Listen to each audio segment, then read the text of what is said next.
This first one is titled Journalisming the Story of Equal Rights. Both of these are in the book. Dun, dun, dun. Only $20. Oh, She said she got two short ones, so. Relatively. We'll see.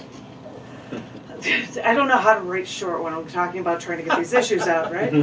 Copy editing and proofreading seem to take up half of my workday. Reviewing other people's essays, correcting spelling, punctuation, removing spaces at the ends of paragraphs, mostly technical stuff. But after reading an essay talking about the 29th Amendment should be created after a number of states have passed anti-abortion laws after the overturning of Roe v. Wade to help women who needed assistance, whom are impoverished and they need more restrictive states to help them get to more free states so they can exercise their own rights, and that the government does not have the right to take away. This essay ended saying that the 28th Amendment, of course, is the Equal Rights Amendment. The journalist in me went into overdrive because I had to look, confirm with the U.S. Constitution, even Wikipedia. Although having equal rights seems like a splendid idea, the total number of U.S. amendments in the Constitution is only 27. I had to tell them they had to correct their copy, and they only said that at the end they'll change that the 28th Amendment should be the Equal Rights Amendment. I question if that is all that needs to change, though, because the Equal Rights Amendment introduced to the U.S. government nearly a century ago, 1923, failed to pass. The IRA was reintroduced in 1971, passing the House and Senate, but then went to the state legislature for ratification, where it was rejected by a few states and was never passed. In the new millennium, even this very decade, the one that saw the overturning of Roe v. Wade and the states taking women's rights away, that decade. The House Judiciary Resolution 28 does propose, quote, an amendment to the Constitution of the United States relative to the equal rights of men and women. But again, equality for women is something still yet to pass. So, reading this letter to the editor for future publication, I questioned the essay, wondering if it misses the point. If there was any chance for equal rights for women in the United States, then their rights wouldn't be removed by select conservative men in government in the first place.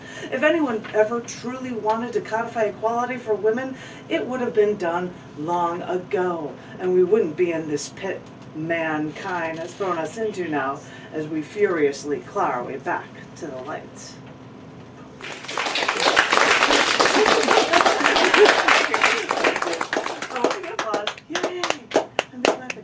And because they said journalism, Janet, this one is also related to that silly notion.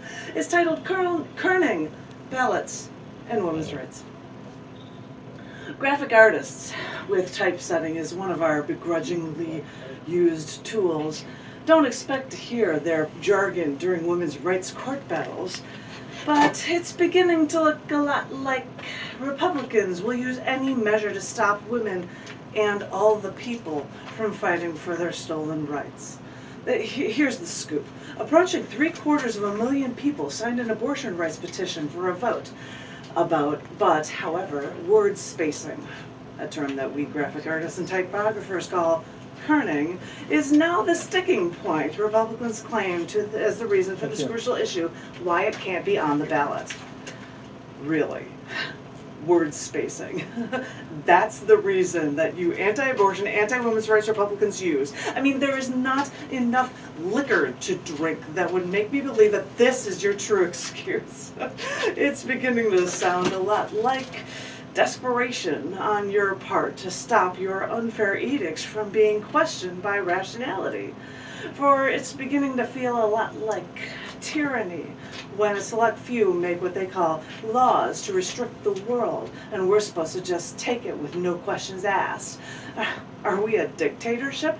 Are we a self-perpetuating autocracy in which the working classes have no say?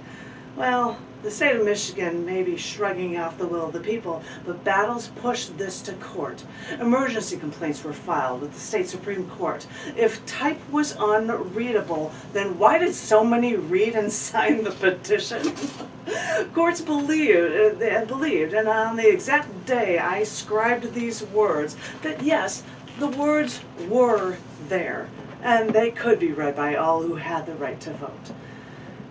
It's beginning to sound a lot like more of the same from people who don't have the evidence to support their arguments. So they sing a song of a side story so that they can avoid talking about the real issue. Listen, we've been talking about it all along. You just haven't listened.